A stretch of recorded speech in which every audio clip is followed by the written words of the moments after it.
காடு ஒரு அழகான காலை பொழுதுடன் விழித்தது.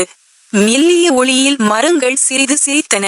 இதோ இந்த காட்டின் மையத்தில் ஒரு சிறிய கிராமம் இருந்தது. அங்கேயே வாழ்ந்தனர் நம் கதையின் நாயகர்கள், இரு தோழர்கள், ஒரு இளஞ்சிங்கம் மற்றும் ஒரு இளமையான குரங்கு. இவர்கள் இருவரும் மிகவும் நெருக்கமான நண்பர்கள். வெவ்வேறு உயிரினமாக இருந்தாலும் அவர்களின் நட்பு மிக உறுதியானது. தினமும் பசுமையான காடுகளில் சுற்றித் திரிந்து உணவுகளை தேடுவது பார்ப்பதற்கு மிகவும் மகிழ்ச்சியாக இருக்கும். ஒரு நாள் அவர்கள் சிரமமான ஒரு மலையை கடக்க நேர்ந்தது. சிங்கம் தனது பெரும் உடம்பால் மெதுவாக ஏற, குரங்கு நிதானமாக வழிகாட்டியது. ஒருவருக்கொருவர் உதவுவது தான் நட்பின் இலக்கணமல்லவா? மலையின் மேல் சிக்கலான பாறைகளுக்கு இடையே சற்றே புதையுண்ட ஒரு பழமையான பெட்டியை அவர்கள் கண்டனர்.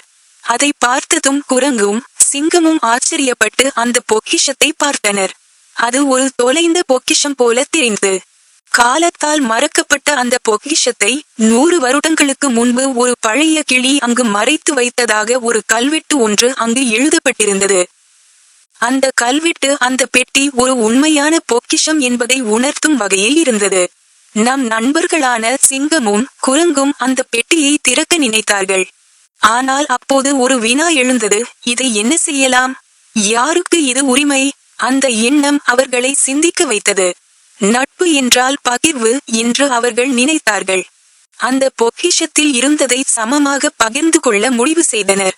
ஆனால் அதற்கும் மேலாக அவர்களது நட்புதான் அவர்களுக்கான உண்மையான செல்வம் என்று அவர்கள் உணர்ந்தார்கள். அந்த செல்வத்தின் ஒரு பகுதியை வைத்து அவர்கள் கிராமத்தில் சிறிய ஓய்வு இல்லம் கட்டினார்கள். வயதானவர்கள் மற்றும் இளம்பிராயத்தினர் அனைவரும் அங்கு கூடி ஆனந்தத்தில் திளைத்தனர். காடு முழுவதும் மகிழ்ச்சி பரவியது. மயில்கள் தோகை விரித்து ஆடின, வாத்துக்கள் நீரில் துள்ளி குளித்தன. எல்லோருமே அந்த மகிழ்ச்சியில் கலந்து கொண்டனர். நண்பர்கள் செய்த செயல் அனைவரையும் மேலும் ஒன்றிணைத்தது. ஒரு நாள் கடும் புயல் வந்தது. மரங்கள் சாய்ந்தன, கிளைகள் பறந்தன. ஆனால் அந்த நண்பர்கள் அனைவரும் ஒன்றாக சேர்ந்து அந்த ஓய்விடத்தை பாதுகாத்தனர். உண்மையான நட்பு அவ்வளவு வலிமையானது. புயலின் தாக்கம் வலுப்பெற்றிருக்கும் போது சிங்கம் தனது பெரிய உடம்பால் குரங்கினை பாதுகாத்தது. குரங்கு சிங்கத்தின் பாதுகாப்பில் நடுங்கும் தன் உடலை பாதுகாத்தது. இது ஒரு பாசத்திற்கான சின்னம். புயல் கலைந்த பின் வானவில் அந்த காட்டின் மேல் விரிந்தது. அதை பார்த்து எல்லா உயிர்களும் அமைதியாய் சுவாசித்தன. அந்த ஒளி நட்பின் ஒளி என அந்த கணம் உணர்ந்தனர். வருடங்கள் உருண்டோடியது. சிங்கம் வயது மூப்பு அடைந்தது. அதன் நடையோ மெதுவாகியது.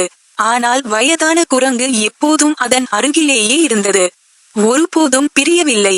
புதிய தலைமுறை விலங்குகள் இந்த நட்பின் வரலாற்றை கேட்டுக்கொண்டே வளர்ந்தன. நண்பர்களுடன் நம்பிக்கையுடன் வாழுங்கள் எனும் பாடம் அவர்கள் மனதில் வேரூன்றியது. அந்த பொக்கிஷ பெட்டி கிராமத்தின் மையத்தில் வைக்கப்பட்டது.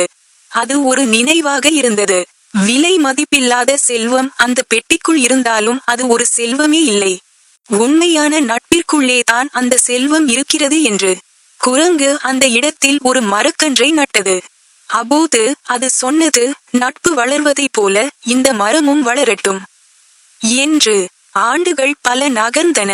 அந்த மரம் வளர்ந்து ஒரு பெரிய நிழல் தரும் மரமாக வளர்ந்தது. அந்த மரத்தடியில் விலங்குகள் ஓய்வு எடுத்தன, கதைகள் சொல்லின, சிரித்தன. அந்த இடம் நட்பின் அடையாளமாக இருந்தது. அது நம்பிக்கை என்னும் பரிசுத்தத்தின் சின்னமாக மாறியது. அந்த காடு உண்மையான நண்பர்களின் பள்ளத்தாக்கு என்று அழைக்கப்பட்டது. அது ஒரு மந்திரமயமான இடமாக மாறியது. எல்லோருக்கும் மகிழ்ச்சியும் அமைதியும் தரும் இடமாக. அது ஒரு மாலை நேரம்.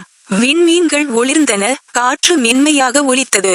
காடு முழுவதும் அமைதியும் நட்பும் நிறைந்திருந்தது.